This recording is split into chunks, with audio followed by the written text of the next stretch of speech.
నగరం తిరుపతికి మరో టెన్షన్ పట్టుకుంది. దోపిడీ గ్యాంగులు హల్చల్ చేయడం సంచలనం సృష్టిస్తోంది. కర్ణాటక భద్రావతికి చెందిన బురివి గ్యాంగ్ నగర ప్రజలను భయపెడుతోంది. దీంతో తిరుపతి వాసులు అప్రమత్తంగా ఉండాలి అంటున్నారు పోలీసులు. మున్సిపల్, రెవెన్యూ సహా ఇతర అధికారుల పేర్లతో ఎవరైనా ఇంటికి వస్తే తలుపులు తీయకుండానే మాట్లాడాలని హెచ్చరికలు జారీ చేశారు. ఇంటి బయటే సమాధానం ఇవ్వాలని, నిజమని తెలిసాకే ఇంట్లోకి రానివ్వాలి అంటూ సూచనలు చేస్తున్నారు. తిరుపతిలో కేశవాయనగుంటలోని ఇంటి కొలతలు తీసి పన్ను వేయాలి అంటూ మున్సిపల్ సిబ్బంది పేరుతో వచ్చి బురివి గ్యాంగ్ దొంగతనానికి పాల్పడటం కలకలం రేపింది. గ్యాంగ్లోని ఇద్దరు ఇంట్లో మహిళలతో మాట్లాడుతూ ఉండగా మరో వ్యక్తి బీరువాలోని 200 గ్రాముల బంగారం, 20,000 నగదు ఎత్తుకుపోయారు.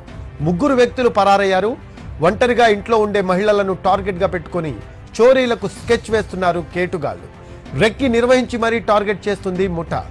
కర్ణాటక భద్రావతికి చెందిన బురివి గ్యాంగ్ కోసం క్రైమ్ పోలీసులు గాలింపు చర్యలు చేపట్టారు. తన ఇంట్లో దొంగతనంపై ధనమ్మ క్రైమ్ పోలీసులకు ఫిర్యాదు చేసింది.